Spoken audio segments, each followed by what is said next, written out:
প্রিয় দর্শক, সাজ্জাদ কাদিরের শুভেচ্ছা নিন।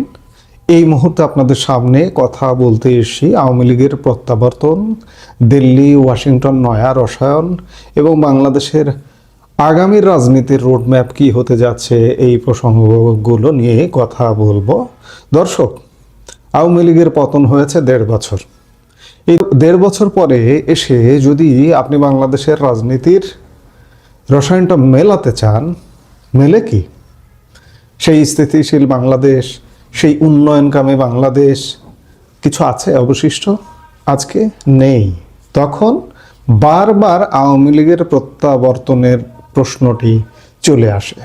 দর্শক, বাংলাদেশের রাজনীতি আজকে 1.5 বছর পরে এসে যদি দেখেন যে চরম এক ক্রান্তিকাল পার করছে।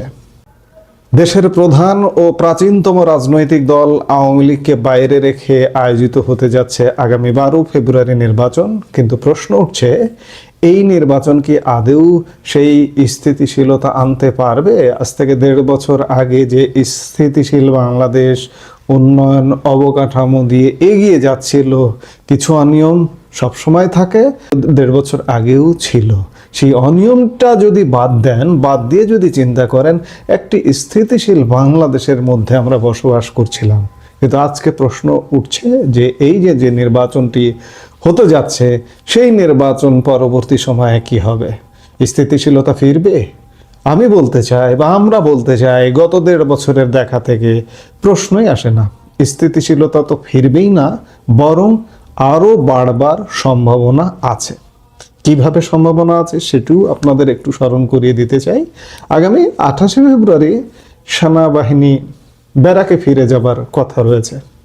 তখন কি শুধু পুলিশ বাহিনী দিয়ে দেশের আইন শৃঙ্খলা পরিস্থিতি নিয়ন্ত্রণ করা সম্ভব হবে?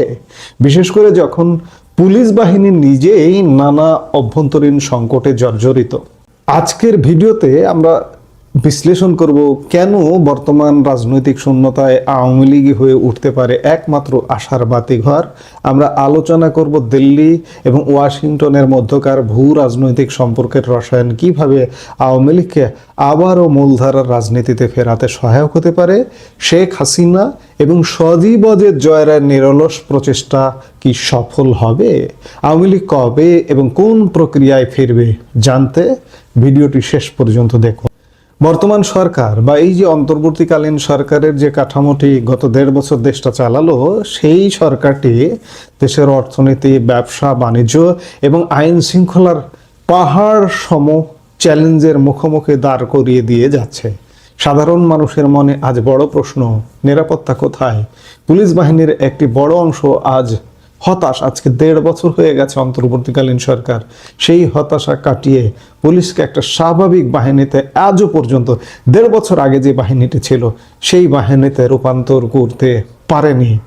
গণপুলিশ হত্যা, গণচাকরিচ্যুতি এবং প্রশাসনিক বদলের কারণে পুলিশ বাহিনীর মনোবল এখন তলানিতে।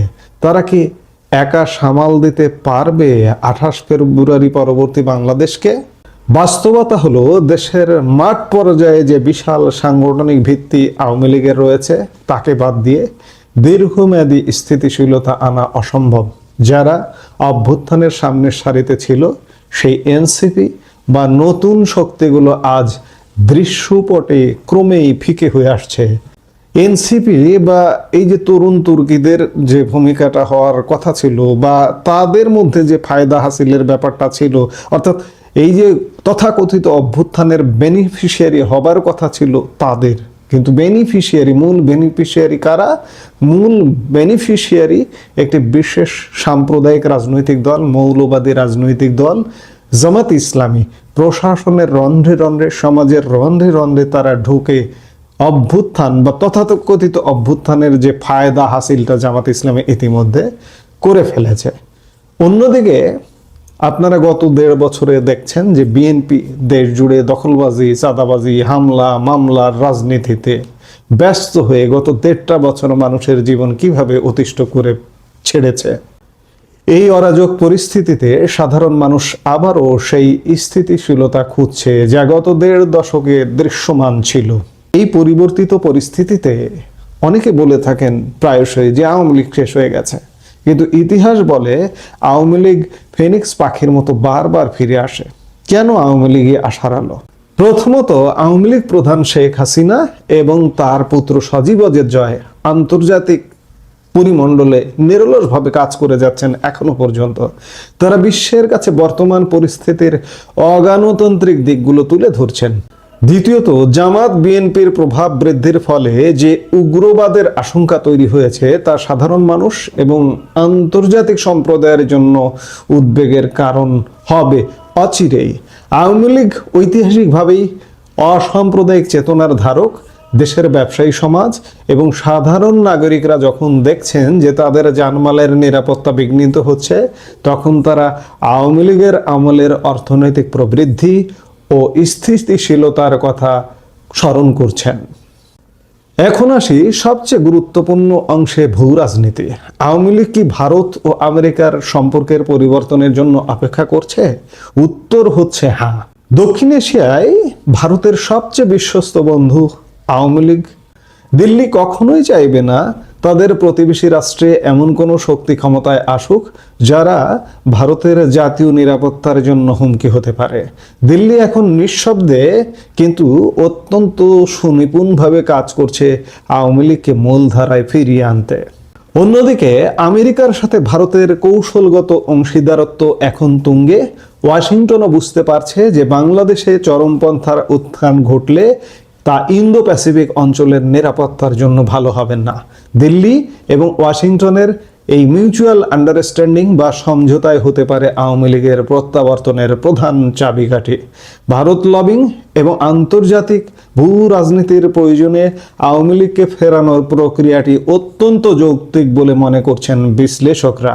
ভারত ওয়াশিংটন এক জায়গায় ইতিমধ্যে এসে পড়েছে, বিশেষ করে বাণিজ্য চুক্তির মাধ্যমে।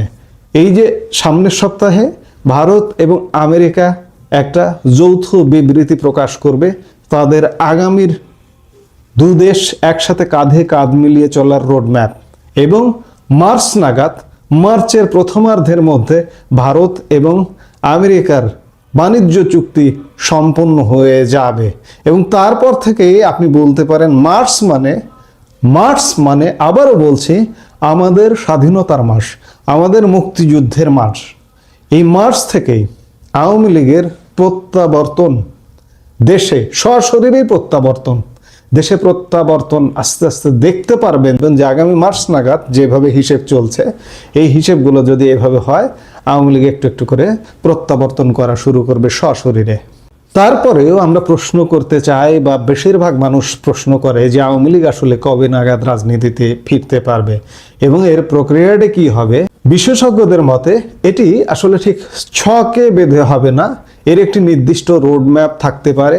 আন্তর্জাতিক চাপ, একটি অংশগ্রহণমূলক ও গ্রহণযোগ্য নির্বাচনের জন্য আন্তর্জাতিক সম্প্রদায়, এই যে সরকারটি আসছে 12 ফেব্রুয়ারি প্রহসনের নির্বাচনের মাধ্যমে, সেই সরকারের উপর চাপ সৃষ্টি করবে।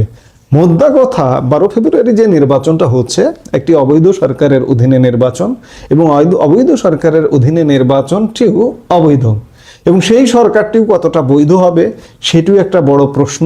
এই প্রশ্নটাকে সামনে রেখেই একটা চাপ সৃষ্টির একটা প্রবণতা থাকতে হবে।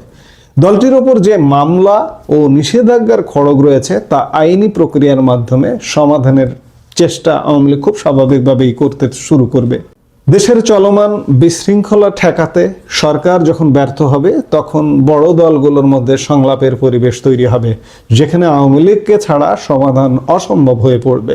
ধারণা করা হচ্ছে যে আগামী কয়েক মাসের মধ্যেই আওয়ামী লীগ পুনর্গঠিত হয়ে রাজপথে ফিরবে। আমি খানিক আগে বললাম যে মার্চ থেকেই একটু একটু ফেরা শুরু করবে, কিন্তু কয়েক মাসের মধ্যে আওয়ামী লীগকে ফুল ফেজে রাজপথে দেখতে পারবেন।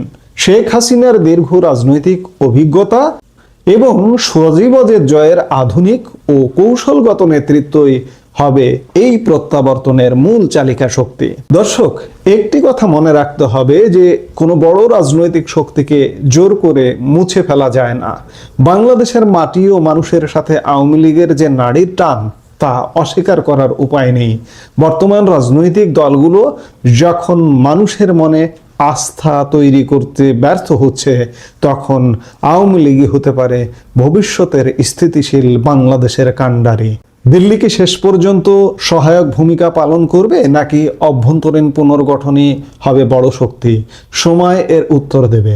তবে একটি বিষয় নিশ্চিত, আওয়ামী লীগ ফিরছে, এবং তা হবে আগের চেয়েও শক্তিশালী ও সুসংগঠিত রূপে। দর্শক, এই মুহূর্তে এ পর্যন্তই। সবাই ভালো থাকুন, সুস্থ থাকুন।